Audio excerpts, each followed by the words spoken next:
Hello, I am live and welcome to another episode of Between the Covers. We are on episode 5. So if you're watching for the first time, my name is Daniela Blecknar. I'm an author, book journey mentor, founder of a company called Conscious Dreams Publishing. We work with authors from all over the world to help them to get their powerful messages and stories out there in the form of professional books. Over the last 5.5 years, we have published over 120 books. I'm absolutely passionate about providing a platform for unseen, unheard authors so that they can have their voices heard and stories shared so they can educate, inspire, and empower for generations to come. So between the covers, I hear you say, what is that all about? Hey there, CEO Money Mike.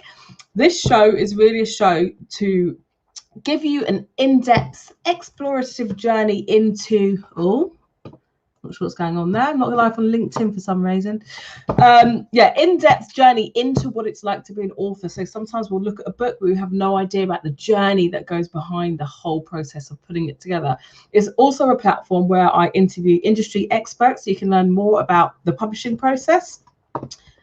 And today, hey Lilly, today I have an amazing guest. I just want to say, first of all, we are streaming on Facebook, on YouTube, on Instagram, and on, I don't know if it's going out on LinkedIn at the moment, but it should be going out on LinkedIn all at the same time.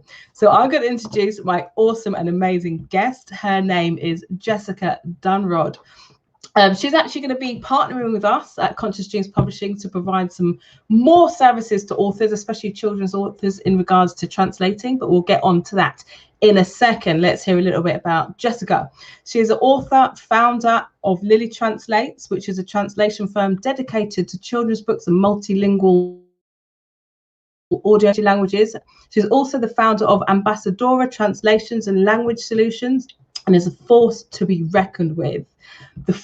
She is the first Welsh-born Black children's author. She's written 2 books called Your Hair is Your Crown and Outstanding. Jessica Dunrod is a multilingual translator and founder of the UK's first and only translation firms, Ambassadora Translations and Language Solutions. She is also, that's the last bit here, she also serves as co-chair of Cardiff University Race Equality Steering Group and is an ambassador for its mandatory CIC. So let's welcome her into the broadcast. Please, if you're watching, do show us some love, tap the screen, let us know where you're watching from. This is a very interactive show, so if you have any questions, feel free to draw those questions up or throw those questions up. Here we go, just getting onto Instagram. There you go. There we go. Multitasking. How are you doing? I'm good, thank you. How are you? Excellent. I'm good, thank you. I'm going to turn down my sound on my computer. Bear with me. There we go. That should be better. If you're watching, just please let us know if the sound is okay. If it's okay, just give us a 1. If it's not, just say 2, and then we'll work from there. So welcome. How are you doing? I'm very well, thank you. How are you? Excellent. I'm good, thank you. I'm good. So I've been reading a bit about you. Obviously, we've had our own conversations, but I was reading an article in Wales Online, and you talked about growing up as a woman, a girl of mixed heritage in Wales, being one of the very few, something that I can relate to as well. Tell us a little bit about growing up in Wales. It's quite, if you ever read Afua Hirsch's British book, she speaks about that. It's very similar to that, but if you take away, say, the luxury lifestyle, it was very similar, just surrounded by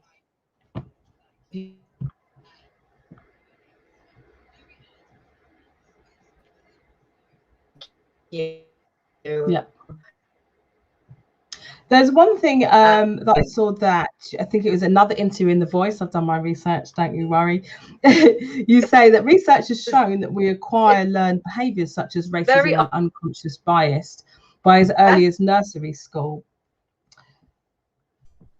At nursery school age. This means that by as young as 3 years old, we already know our place in society. Can you give us a little bit more context about that and how this maybe lack of, sorry, I'm just getting messages saying that LinkedIn is not working. Okay, there we go. Can you tell us a little bit how this maybe lack of diversity or being the minority within your school or the area that you lived in affected you, if at all? Yeah, this is quite pertains to the dissertation I'm writing, actually. So my comments were based on the doll test of Brown University, where they placed dolls which differentiate purely by the skin tones, and black and white children were asked positive and negative questions, and every child would apply negative questions to the black doll and positive questions to the white doll. This is something that I recently have coined in my paper as the Elsa Effect. So basically, I've heard so many parents telling me about their children being in tears about not being represented in Frozen, which was a huge phenomenon, a global phenomenon. Every child loved it, Yeah, but we weren't included, and many other people weren't as well. So this is what I like to call the Elsa Effect. For me, it was Cinderella and The Little Mermaid, which I wasn't represented in. So I'm not saying it wasn't around before, but no one's really saying what it is. So that has affected me, because I have spent my teenage years, up until George Floyd, you would never have seen my hair like this. I would only wear it in a weave or straight, or braids in the recent years. So I'm in my 30s. I was 31, and even now I'm trying to figure out how to do my hair. So it's obviously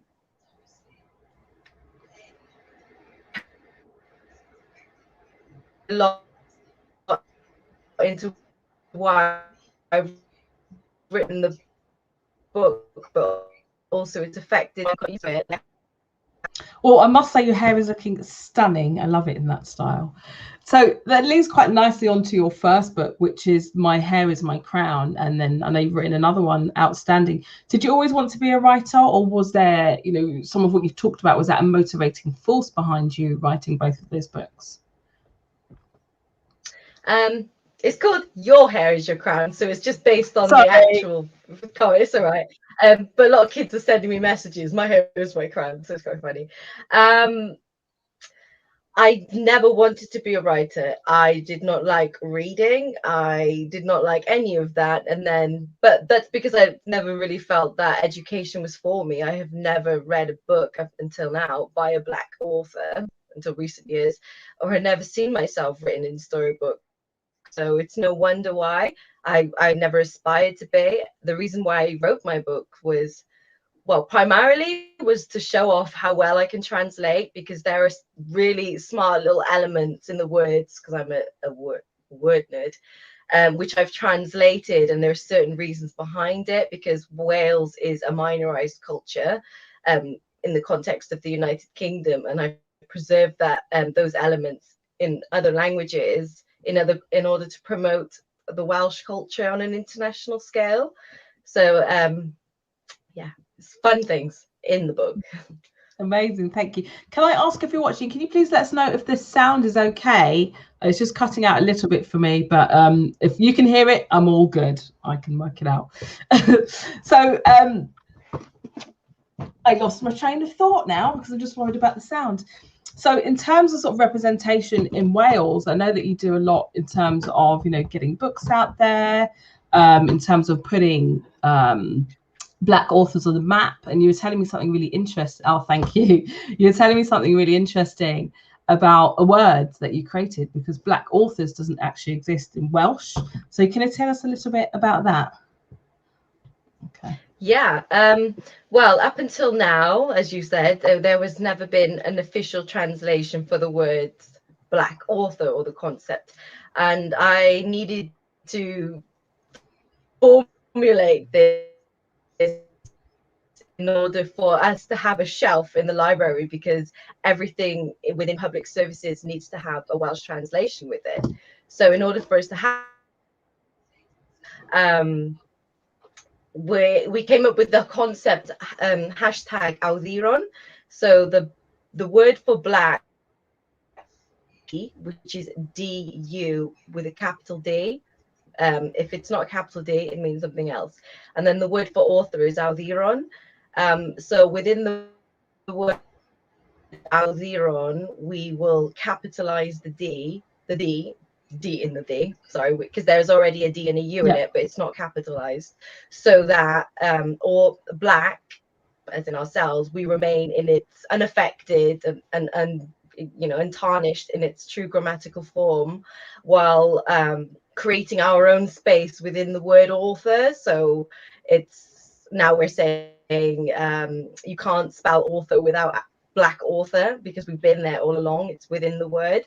So it's language like this that we work on really and produce the language, because obviously books that are going to be writing are going to have new concepts, and every language is going to have a lacking in these concepts. So you actually put that word on the map. You actually created that word. How do I say it in Welsh? I say it with a Spanish accent for some reason. Awduron. AWDURON. Awduron. So it was me with a team of translators. Awduron. Figured this out. Oh, amazing. So funnily enough, I have no idea why this happened, but I actually attended a Welsh school here in England, also called St David's, and I went to St David's College, and I can actually recite the Welsh national anthem by heart. It hasn't helped me in my life at all. I have no idea why I went there. It was for a few years, very different experience, and so that was my, I would say, first taste of really being a minority in a different world. But talking about translating in languages, you speak, I think you've frozen here on StreamYard. If you're watching on Facebook, can you let me know? You're fine on Instagram. Can you please let me know if the sound is okay and if you can hear Jessica? If not, we're just going to carry on. We can always just download this and put this onto Facebook. Oh, you've gone.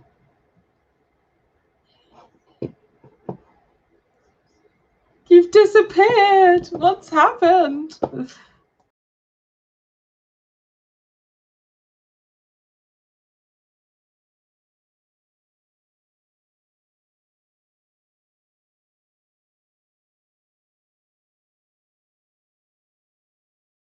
It was fine in the practice earlier.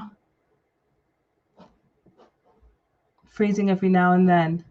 Are you able to come back into the broadcast? She's coming back in while you're watching. I'm just going to reset and start again. So if you are tuning in for the first time, my name is Daniela Bleckner, author, book journey mentor, founder of a company called Conscious Dreams Publishing, and you are watching Between the Covers. I'm interviewing the awesome and amazing Jessica Dunrod, who is an author. She is the founder of Lilly Translates, as well as Ambassadora Translations and Language Solutions. So we're just speaking, that's much better. So we're just speaking about sort of language and translations. So you speak 3 languages, is that correct? Yeah, Spanish and Greek fluently, and I learned Russian on the side with a few. I tried to take Arabic this year. Wow. Couldn't make the time for it. I know you're a very busy lady, and Welsh as well, so that's 4, and English. Oh no, I don't speak Welsh. I just translate. I'm learning this year because of the book, and so many Welsh language schools, which are predominantly white schools, are requiring representation. So I'm kind of on a journey.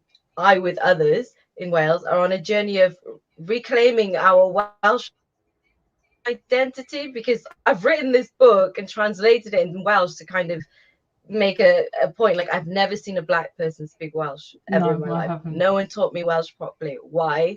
Because I can speak all these other languages, so it's not like I couldn't learn as a child. So next year I should be able to speak Welsh, and things should get really interesting. Well, let's have you back on next year. I'd love to hear some Welsh. Can we hear just a few lines in some of the other languages that you speak? I think it's amazing to start to jump in and out of different languages. En español, no sé qué me quieres decir. I don't know what you want me to say.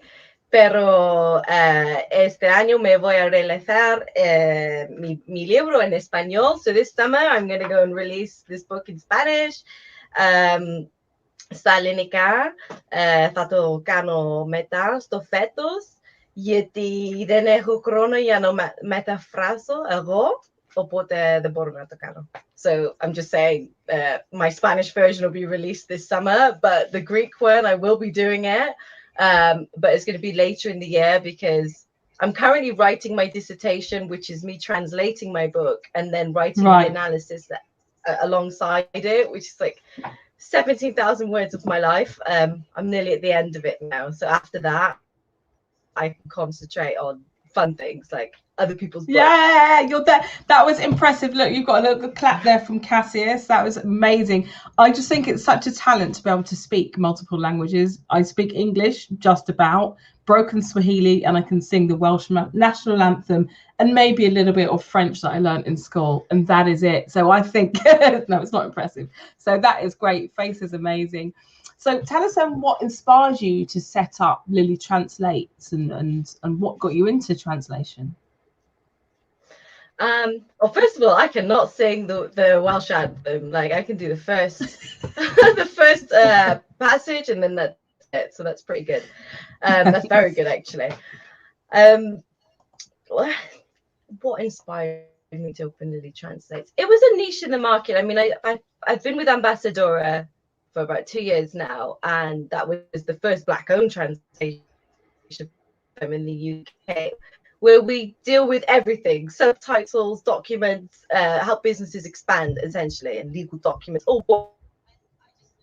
And I just noticed there was a niche in the market, but anyway, which was fashion translation.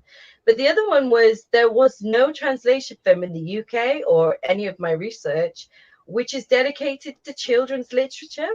So I figured, okay, let's give, I mean, there are publishers and people out there, there is a different service, because sometimes I would explain translation to a client, but they would just hold this concept of translation and try and apply it to children's text. When it doesn't, it's completely different. So I thought, oh, you're cutting out a bit, unfortunately.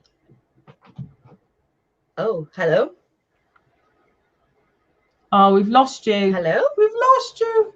Okay, you're back. Here. It keeps. And now yeah, well, you're cutting out a bit.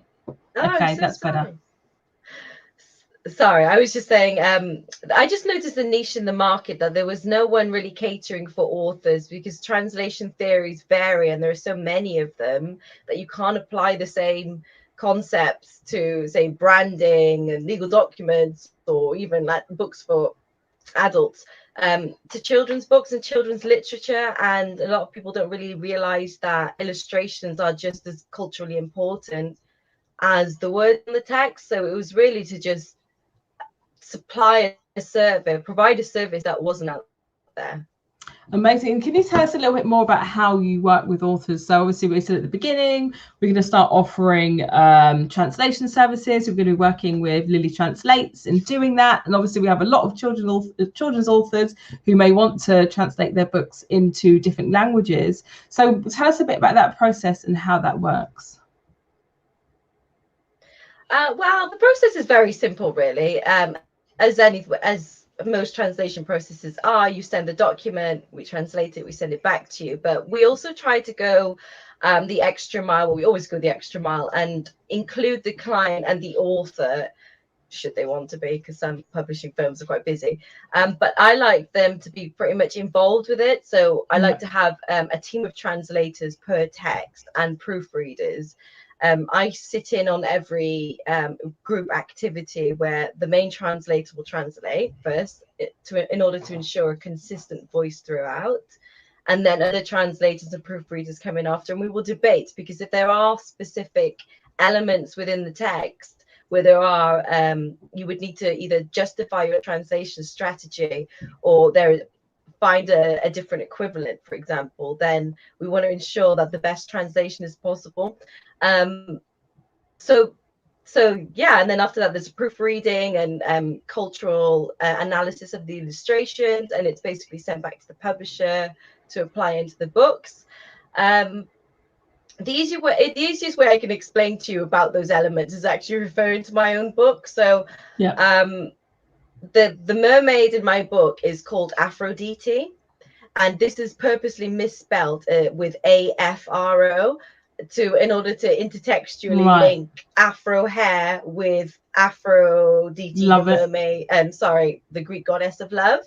Yeah. But obviously when you translate this into Spanish, it's already with the AF, as is in the Greek. We over translated in English, kind of possibly to break that link between beauty and Afro. That's another thing, chapter in my yes. Okay. So in order to preserve that in the Spanish language, I had to put a dash between Afro and Dita, because in Spanish it's Afrodita, and with the F. So it's making those little points so they can still have the same feeling reading that book in another language.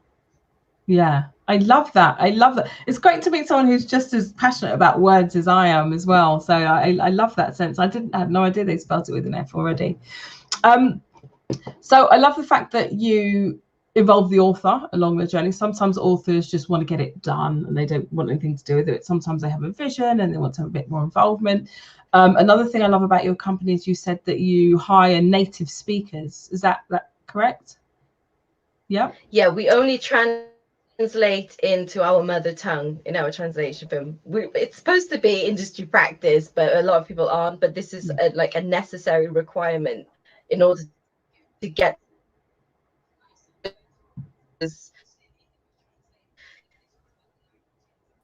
A nicer word, you know, because we, especially if you're translating from English into other languages. No offense, English, but we're very limited in our words to describe things. So in the Greek language, kind of taking away from just the ability to use one succinct word to get across your point, right?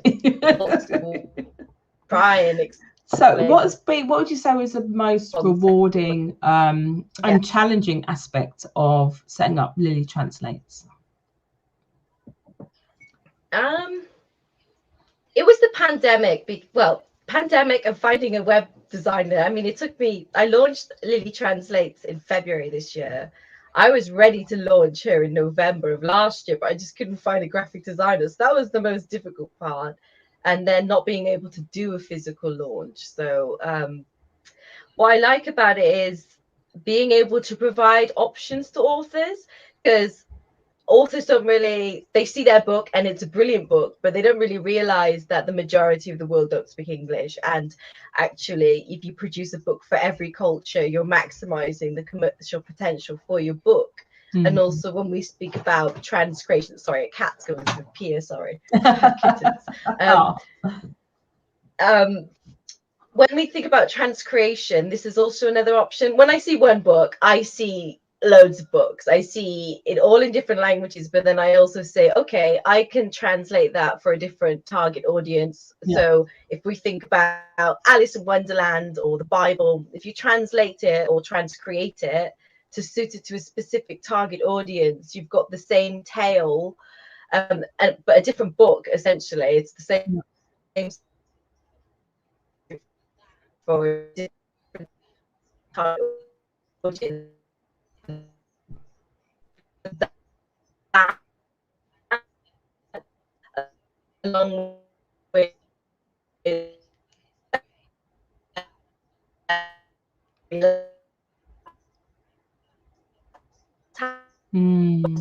I love what you said there about a story can be told many, many different times, the many different eyes, and you're adding these different cultural aspects depending on who your target audience is and the country that you're targeting at, as well as the language that you're obviously using. And I think that's something that a lot of authors don't really think about.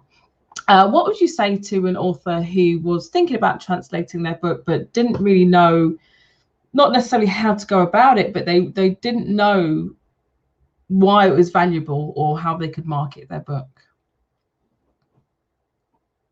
Oh no, you've gone from StreamYard again.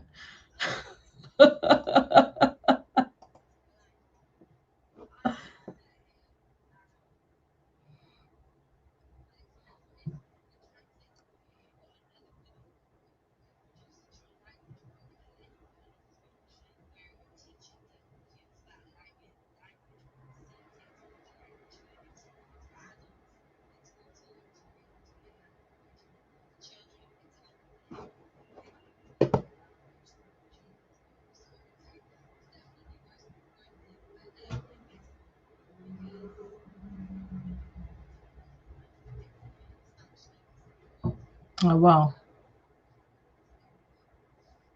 That is a really good point. I'm going to use that when I speak to my authors. Was it 450 million, you said? I think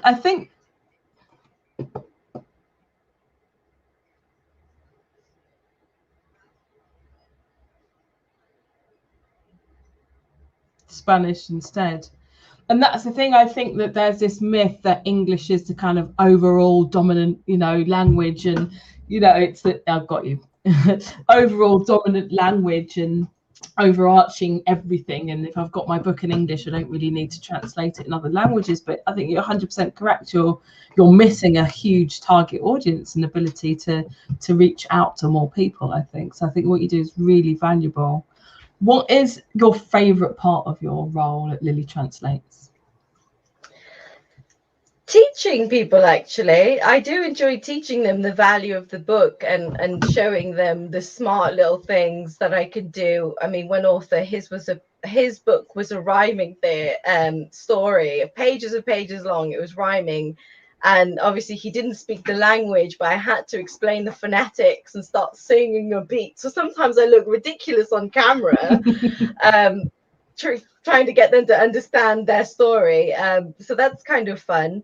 But also, yes, just I enjoy being useful, really. So if someone's like, okay, this is a really amazing book, this is a British book, it's got these amazing British features, I want to translate it to Spanish, French, and all of this, then I will be like, well, have you tried Welsh? Because when you translate into Welsh, your book becomes Welsh literature, which is a less competitive market. And for children's books, especially from diverse authors, they're crying out for Welsh books, especially seeing as my book is just kind of surfaced. There is a desperate need for them. So what are your hopes and dreams then for Welsh authors and representation? I'd like Welsh authors to my goal is to internationalize Wales and conquer the British literary world via Wales, by leading with Wales, because I do feel an independence coming within the next 10 years, and a lot of people do.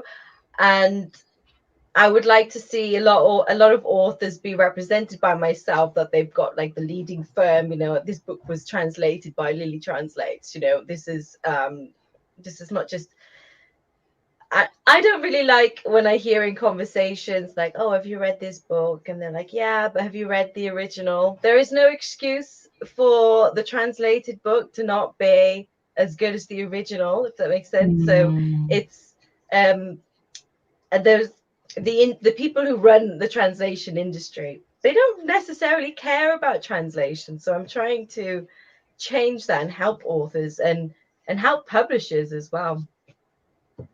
Amazing. Also as well, I know that you are the co-chair of the race and diversity, what's the title? Is it steering group? Cardiff University Race Equality Steering Group. That's it. Tell us a little bit about your goals with that, and what's challenging and what's rewarding about it. Oh, I love dishing the dirt against the university. Our goal is to, we've set up groups with students and staff now. It's time to decolonize the curriculum, and we advise the university on that, and we facilitate with what we like to call ethics lounges, so people can ask those terrible questions but they genuinely don't know the answer to, in a safe space. And we're just sorting everything else from student support to the actual complaints procedure, which is terrible. I don't like the role because it's just I'm struggling with the role at the moment because it is trying to fight an institution which is like overtly racist at this point, I have to say, and what I'm dealing with institutionally, and they're just not getting it. So I just have to keep banging on the door with them. But for them, we've become an issue.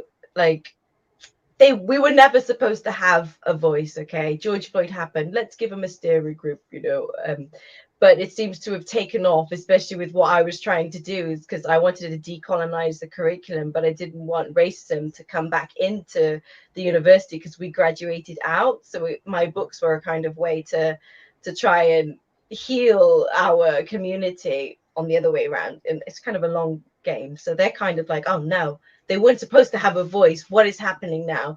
So it's interesting. We'll see how it goes. I was at a point of really wanting to quit about 2 weeks ago, but then I realized it's kind of what they wanted to do. Yeah, but now I'm like, okay, maybe I should do a PhD, and I might be here for 4 years. But if I do it part-time, I'll be here for 8. So do a PhD, and maybe we can have an event at Cardiff University. Get some of the I'll definitely be there for another year. Definitely, we should definitely set something up.